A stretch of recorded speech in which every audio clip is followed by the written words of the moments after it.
Noong unang panahon, ang mga Israelita ay nasa labanan laban sa mga Filisteo. Sa kabilang kampo, may isang higanteng mandirigma na nagngangalang Goliath.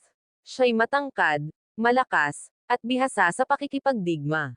Araw-araw, hinahamon niya ang mga Israelita. Pumili kayo ng isang lalaking makakalaban ko. Kung siya'y mananalo, kami magiging alipin ninyo. Ngunit kung ako'y manalo, kayo ang aming magiging alipin. Ang takot ay bumalot sa buong hukbo ng Israel dahil walang sino man ang naglakas loob na labanan si Goliath. Samantala, si David, isang batang pastol, ay nagdadala ng pagkain para sa kanyang mga kapatid na sundalo. Nang marinig niya ang hamon ni Goliath, siya'y nagtanong. Bakit walang lumalaban sa higanteng ito? Sino siya para hamakin ang Diyos ng Israel? Sinabi ni David kay Haring Saul. Ako po ang lalaban sa kanya. Nagtaka si Saul at sinabing, ikaw ay bata lamang, at siya'y mandirigmang bihasa. Ngunit sinabi ni David, iniligtas ako ng Diyos mula sa leon at oso habang binabantayan ko ang mga tupa. Ililigtas din niya ako laban kay Goliath. Nagbigay si Saul ng sandata kay David, ngunit hindi niya ito sinuot. Sa halip, kumuha siya ng 5 makikinis na bato at inilagay ito sa kanyang supot. Ang kanyang sandata lamang ay tirador. Paglapit ni David kay Goliath, tumawa ang higanti. Ako ba'y aso para lapitan mo ng isang patpat?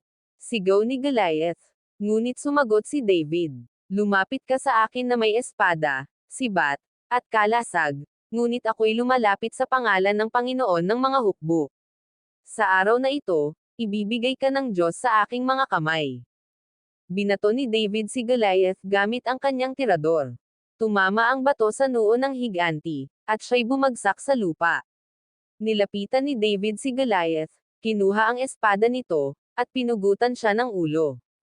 Sa pagkakapanalo ni David, nagbunyi ang mga Israelita at nagtakbuhan sa takot ang mga Filisteo.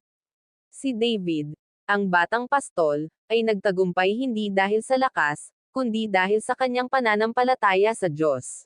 Kapag ikaw ay may tiwala sa Diyos, wala kang dapat ikatakot kahit gaano pa kalaki ang hamon sa iyong buhay.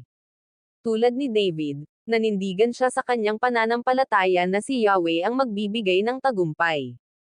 Huwag husgahan ang sarili sa panlabas na anyo o kakayahan lamang. Kahit si David ay isang bata at tila mahina kumpara kay Goliath, hindi ito naging hadlang upang magtagumpay siya. Ang tapang at pananampalataya na mula sa Diyos ang tunay na lakas. Ang pagiging matapang ay hindi nangangahulugan ng pagiging malakas o bihasa sa pakikipaglaban. Ang tapang ay nagmumula sa pagtitiwala sa Diyos. Hindi ginamit ni David ang mga kasangkapang hindi siya sanay, tulad ng espada at kalasag. Sa halip, ang kanyang pananampalataya sa Diyos ang naging sandata niya laban kay Goliath.